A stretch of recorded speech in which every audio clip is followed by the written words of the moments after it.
Très heureuse de vous retrouver sur les antennes de la RTS 2. Mesdames et messieurs, bonjour et bienvenue dans votre magazine d'actualité Midi Mag.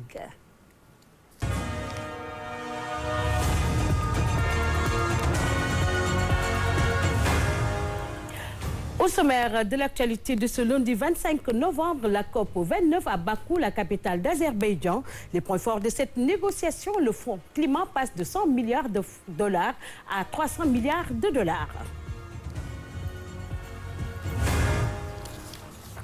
Et puis dans le cadre du programme OFF de la Biennale de l'art africain contemporain, l'École supérieure d'architecture, d'urbanisme et de beaux-arts a présenté une exposition intitulée Déco Fanal. Afro-basket, enfin, on revient sur les temps forts du match basket qui a opposé le Sénégal au Cameroun. Le score 4-27-83, les Lions se sont imposés et terminent premier du groupe C.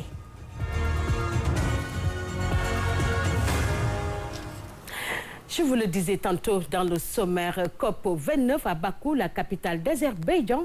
Une nouvelle promesse pour les pays en développement. Le fonds climat passe de 100 milliards de dollars à 300 milliards de dollars, en montant jugé insuffisant pour les pays du Sud, mais ils estiment quand même que c'est un pas pour le respect de l'accord de Paris.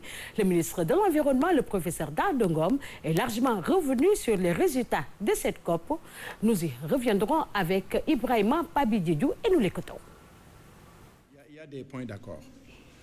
Le principal point de désaccord porte souvent sur la finance. Sur l'adaptation aussi, le principal point d'accord sur l'adaptation, c'est qu'aujourd'hui, les pays du Nord ont reconnu que la finance climatique fait moins d'efforts pour l'adaptation que pour l'atténuation. C'est plus l'atténuation qui a été financée que l'adaptation. Et ça, ils l'ont reconnu et ils ont promis de faire plus d'efforts pour l'adaptation. Parce que j'ai l'habitude de le dire, l'atténuation concerne plus les pays du Nord, bien sûr ça nous concerne, mais ça concerne plus les pays du Nord. Et l'adaptation, c'est ça qui nous concerne le plus. Par rapport aux aspects liés toujours à l'adaptation, il y a un petit point de désaccord sur l'adaptation transformationnelle. Aujourd'hui, je prends le cas de Bargny, qui a été envahi par les eaux. Et si on veut appliquer l'adaptation transformationnelle, la seule solution, c'est de revoir les règles d'urbanisation. C'est-à-dire de demander aux populations de quitter carrément cette zone parce que c'est trop proche de la mer. Mais nous, on a dit que nous voulons une adaptation incrémentale qui est très dynamique, hein, l'adaptation. Et donc, ce qu'il faut faire, c'est essayer de construire, par exemple, des digues pour atténuer les impacts. Pour l'opérationnalisation, les pays du Sud, les pays en développement, avaient demandé à ce que les conditions d'accès à ce fonds soient révisées. Bon, pas révisé parce que c'est un nouveau fonds, mais par rapport aux anciens fonds, comme le fonds vert climat, fonds d'adaptation, on souhaiterait qu'il y ait plus de facilité pour accéder à ce fonds. J'avoue que c'est ma première COP en tant que ministre de l'Environnement.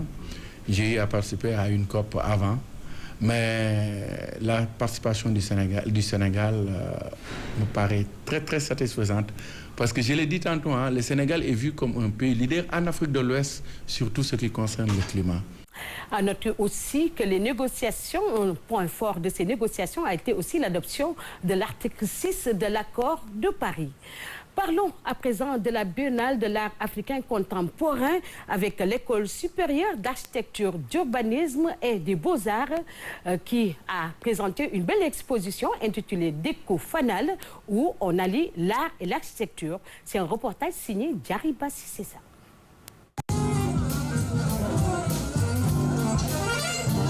Aruba a uni l'art et l'architecture pour donner naissance à des œuvres fascinantes avec des combinaisons de couleurs les plus rares et magnifiques. À travers cette exposition où dialoguent les plus belles toiles, hommage a été rendu aux maîtres des œuvres disparues. On offre en hommage à certains de nos artistes qui sont disparus, que nous avons connus, dont la dernière est Félicité Koyo, une personne qui a choisi de vivre au Sénégal depuis qu'elle a eu le bac et qui est décédée en juin 2024.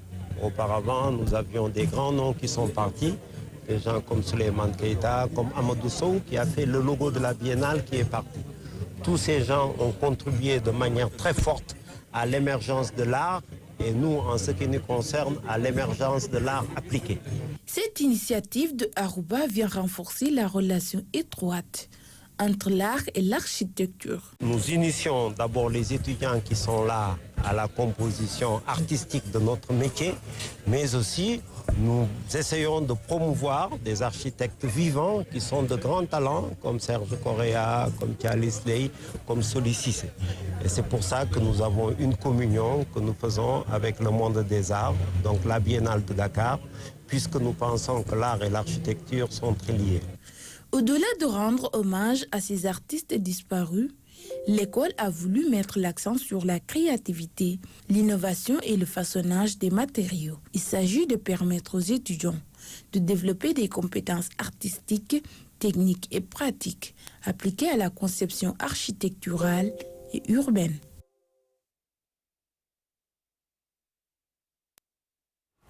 Merci Diariba Sow Cissé pour ce reportage. Nous parlons de la célébration de la Journée mondiale des droits des enfants. Cette journée a été l'occasion pour Spécial Olympique Sénégal d'offrir des consultations gratuites pour des enfants qui vivent avec des déficiences intellectuelles. Reportage Omar Diaw. Pour la Journée internationale des droits de l'enfant, Special Olympics a permis à plusieurs d'entre eux de bénéficier de consultations médicales gratuites. Une activité en droite ligne des objectifs de l'association. L'objectif de Special Olympics étant vraiment de mettre tout en œuvre pour faciliter l'inclusion, l'insertion sociale des enfants qui ont une déficience intellectuelle.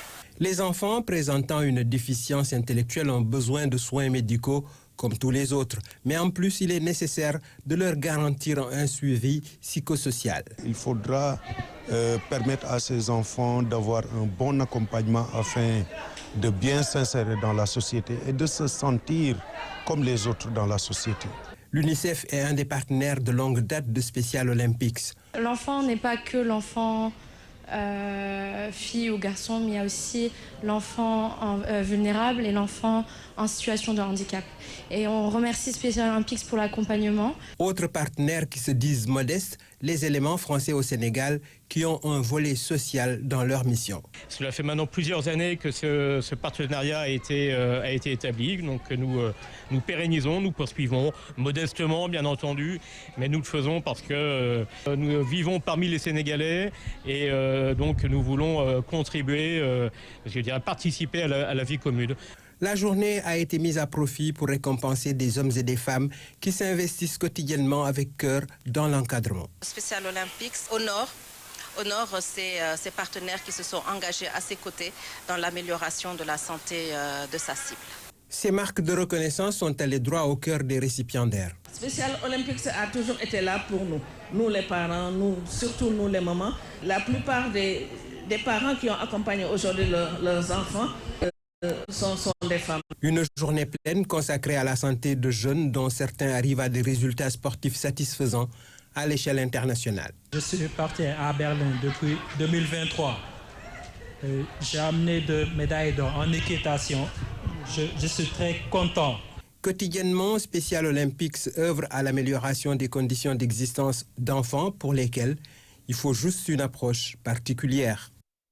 Merci Omar Diaw. Special Olympics a célébré les enfants, mais le Conseil national des aînés du Sénégal va célébrer aussi la journée nationale des personnes âgées, parce que tous ces enfants deviendront un jour des personnes âgées. Et c'est dans ce cadre qu'on a invité Madame Fanta Fifi, notre doyenne de la RTS. Elle a fait 38 ans à la RTS et elle est membre du Conseil national des aînés du Sénégal. Vraiment, Madame Fanta, c'est un immense plaisir de vous recevoir sur notre plateau. Bonjour. Mahem, le plaisir est partagé. Bonjour à toi aussi. Merci beaucoup. Alors, on a vu la célébration des droits des enfants avec Special Olympics. Maintenant, on tend vers la célébration de la Journée nationale des personnes âgées qui est aussi couplée à la Journée mondiale des personnes âgées et qui va être célébrée le 28 novembre, Inch'Allah, avec le Conseil national des aînés du Sénégal. Comment comptez-vous organiser cette journée et quel est aussi le thème de cette journée? Oui, merci de m'avoir invité et c'est avec le cœur plein de joie que je me retrouve dans ce studio que j'ai eu à sillonner pendant plusieurs années. Merci encore une fois. Je peux te tutoyer quand même? Bien sûr, maman. Comme tu viens de le dire tout à l'heure, le Conseil national des aînés organise la 37e édition au Théâtre national Daniel Sorano le 28. Et pour cela, il y aura une particularité parce que c'est ce jour qu'on va installer le Comité national des femmes âgées. Donc, ça va de pair. Les hommes et les femmes, s'ils se rencontrent dans un comité, ça ne fait que du bien. Donc, le thème général, c'est vieillir avec dignité. Mais il y a un sous-thème. Le sous-thème, c'est mon choix. Vieillir en bonne santé et encore utile.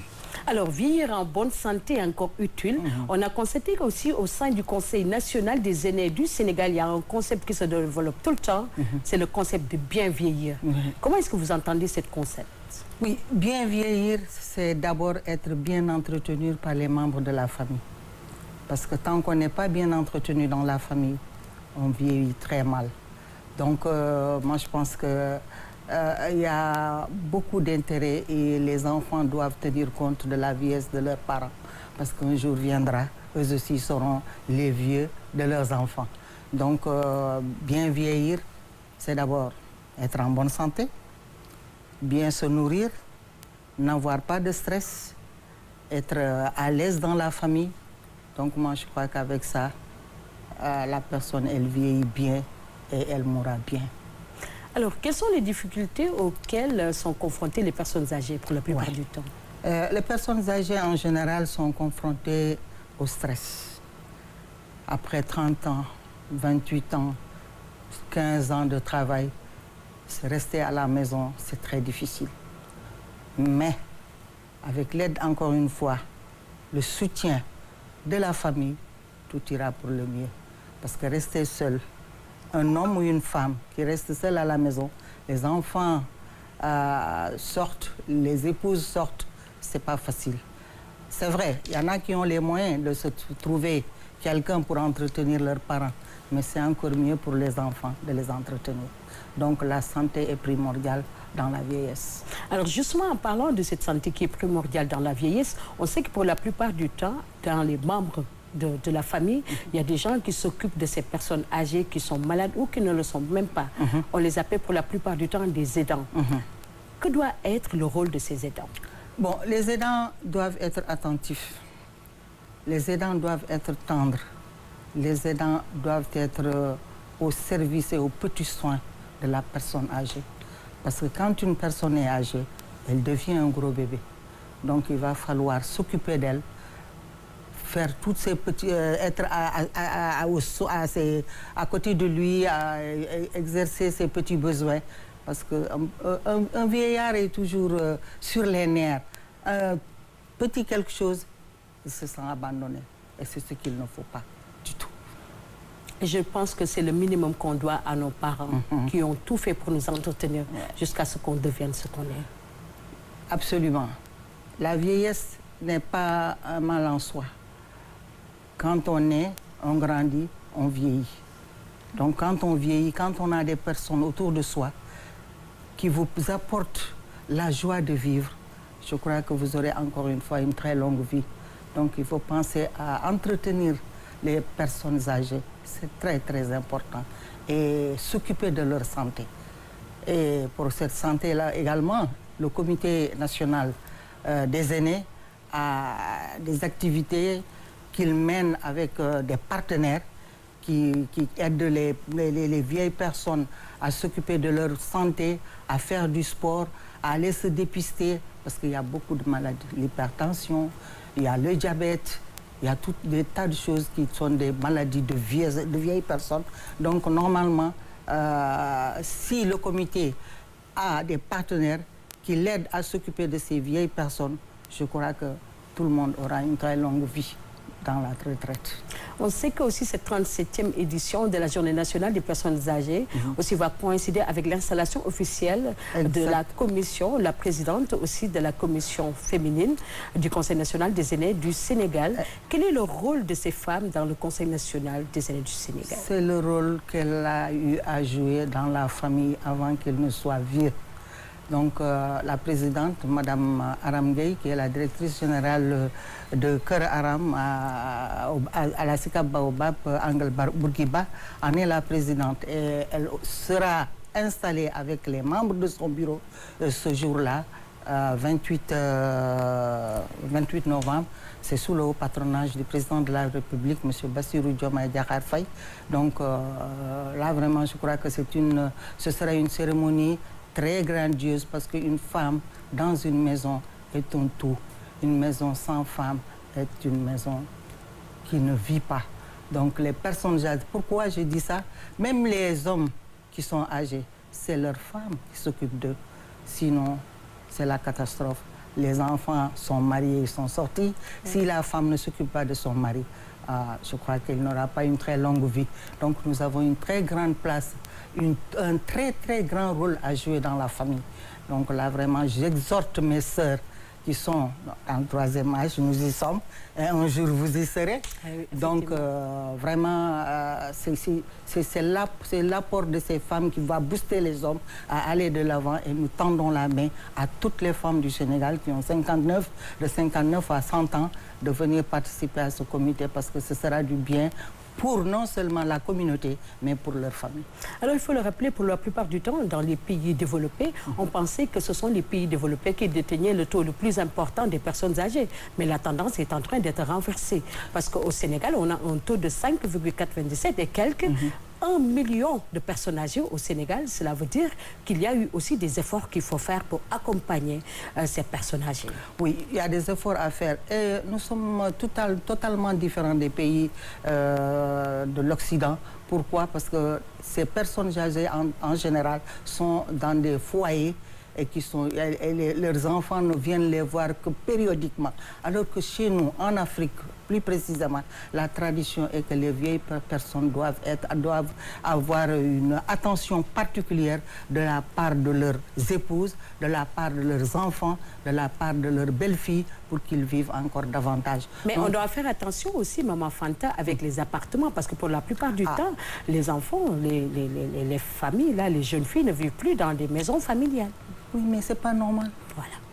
C'est pas normal. On s'est occupé de nous quand on était très jeune. Il faut rendre l'ascenseur parce qu'un jour aussi, nous serons à leur place. Donc les parents doivent être entretenus, quelle que soit la richesse de l'enfant. Il est passé d'abord par son père et sa mère pour avoir cette aisance d'aller prendre un appartement et de s'exiler et aller avec son épouse et ses enfants. Ce qui n'est pas normal.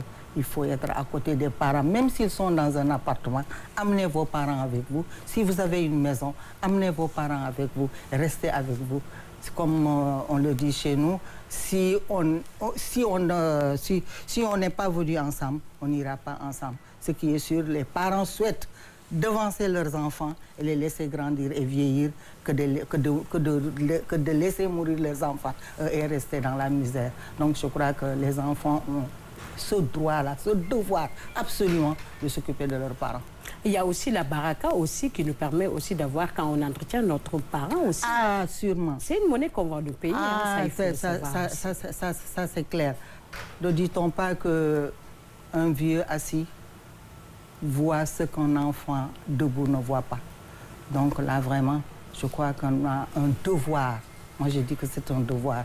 Moi qui te parle, j'ai mes parents au Mali, mais je pense à ma mère, à ma vieille maman. Bien vrai qu'elle pense toujours que j'ai l'âge de 5 ans, mais il faut s'occuper d'elle. Parce que les prières, elles seront toujours exaucées, Inch'Allah, Rabbi, si les mamans, les parents prient pour leurs enfants. Et on a besoin de ces prières, Marème. Effectivement, on a besoin de ces prières. Aussi, il faut penser aux gens qui n'ont plus leurs parents à leur côté. Ça aussi, il y en a qui à qui, s'ils avaient juste une minute aussi pour se rattraper, c'est très dur. Ils vont le faire encore davantage. C'est très dur. J'en profite pour te présenter mes condoléances. Il paraît que tu as perdu ta maman il n'y a pas longtemps. Merci. Que Dieu ait pitié de son âme. Amin. Sûrement que papa doit être seul s'il est encore en vie. Il est parti aussi. Il est Amin. parti aussi. Que Dieu ait pitié de leur âme. Allahumma. Nous qui avons les miens avec nous, occupons-nous d'eux avant qu'ils ne partent. Les prières, c'est avant leur mort, mais pas après la mort. Donc moi, je crois que les femmes doivent adhérer à ce comité national parce qu'il y a beaucoup de choses.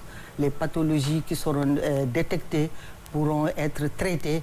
Le sport est bien pour la femme. Et qu'en est-il, Madame Fanta, des centres géronto-gériatrie au Sénégal? Mais les centres sont là, mais je crois qu'il y a un manque de communication. Parce que les vieilles personnes, je les vois partir dans les hôpitaux, alors que ces centres sont là uniquement pour eux. Uniquement pour eux, et ces gens-là ont une formation uniquement pour les vieilles personnes, pour les personnes âgées. Donc moi, je crois qu'il faut une bonne communication. Et je crois que Mme Aramgué a du pain sur la planche. Il faut faire appel aux dames, parce que ce sont les femmes qui s'occupent de leur mari à la maison. Et c'est ce qui est normal d'ailleurs. Celles qui ne le font pas, je les invite à le faire. Une vieille personne, on s'occupe d'elle. Quand vous étiez jeune, c'était beau, c'était bien, il y avait l'ambiance, il y avait tout. Mais si le mari vieillit et qu'on le mette de côté, c'est extraordinaire. C'est pas et bon. comme l'adage dit en wolof, mag denc pi Yàlla la. Loolu dëgg la. Donc mag dañ ko war a jàppale. Il faut s'occuper des parents, il faut s'occuper des maris, il faut s'occuper des mamans. Surtout, occupez-vous des mamans. Elles ont souffert. Quelles seront les doléances lors de cette 37e journée? Bon, les doléances, certainement, elles seront nombreuses. La prise en charge médicale d'abord. Bien vieillir, c'est bon, mais vieillir en très bonne santé, c'est encore mieux. Parce qu'il y a beaucoup de gens qui sont vieux, mais qui sont très malades et qui n'ont personne pour s'occuper d'eux. Donc, il va falloir mettre l'accent sur la santé de ces gens. Parce que déjà, être âgé, c'est déjà une maladie. Parce que c'est le stress, c'est les soucis, c'est les angoisses, c'est les souvenirs de 20 ans, de 10 ans, de 30 ans arrière. Donc ça fait toujours mal de se voir vieillir. Mais quand on est bien entouré et qu'on a des enfants et des épouses ou des époux qui s'occupent de vous, je crois que vous vieillirez mieux.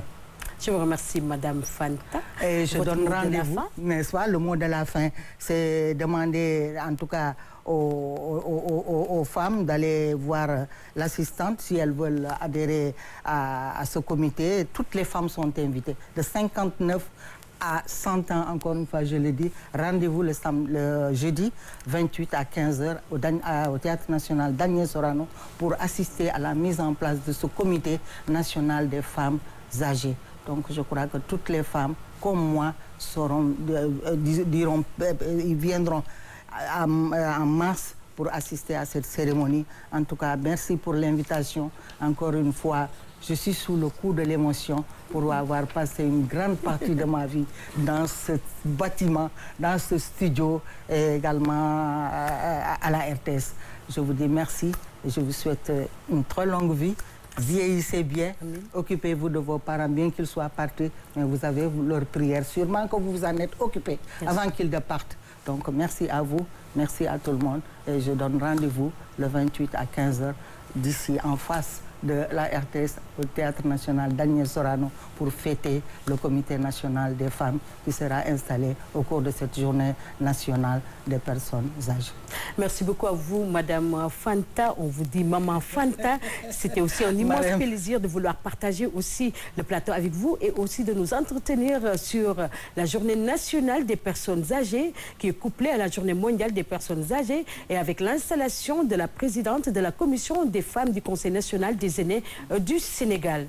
Nous poursuivons l'actualité, mais cette fois-ci, il faut parler de la deuxième fenêtre éliminatoire Afro-Basket. Les Lions ont dominé le Cameroun sur un score 87 à 83. Ils se sont imposés et terminés premiers du groupe C. Le résumé du match, c'est avec Fatoumata Savané. Merci Fatoumata Savané pour les temps forts de ce match. L'actualité africaine à présent qui est marquée par des enjeux majeurs. En Guinée, l'ONU exhorte à un surtout national pour lutter contre les violences sexuelles après le viol tragique d'une fillette. Par ailleurs, sur le plan international, la COP29 a abouti à un accord de compromis de 300 milliards de dollars pour faire face aux défis climatiques. Une avancée qui concerne directement les pays africains. Enfin, au Burundi, les efforts pour améliorer les conditions accréditées se traduisent par la libération de 477 détenus dans le cadre d'une politique de désengorgement des prisons. Mam Khoudiosamb nous en dit plus.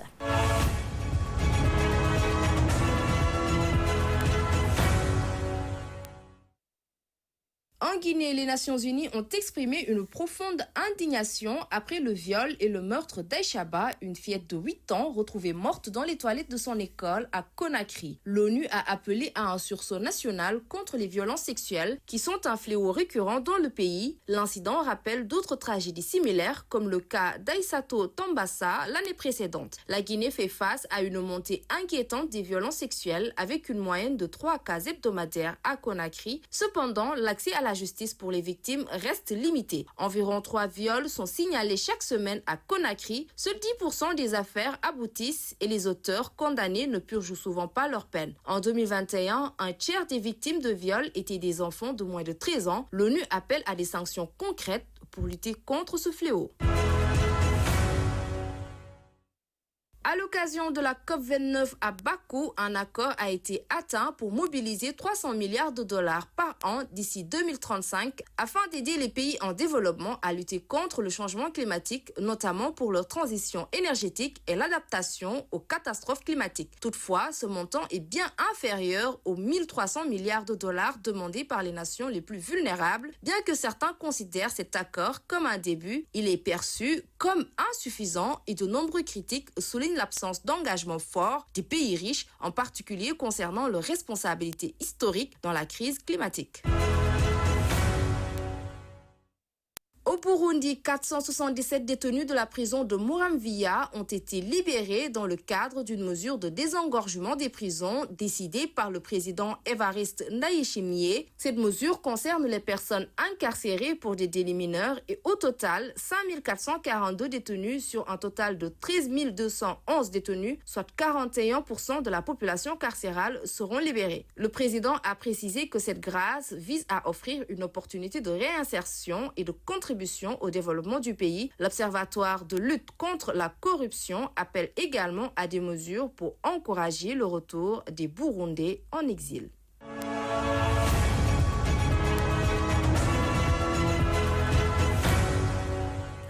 Merci Mam Khoudiosamb pour cette revue de l'actualité africaine et c'est la fin de ce magazine d'actualité Midi Mag. Merci de l'avoir suivi et bonne suite de programme sur la RTS2.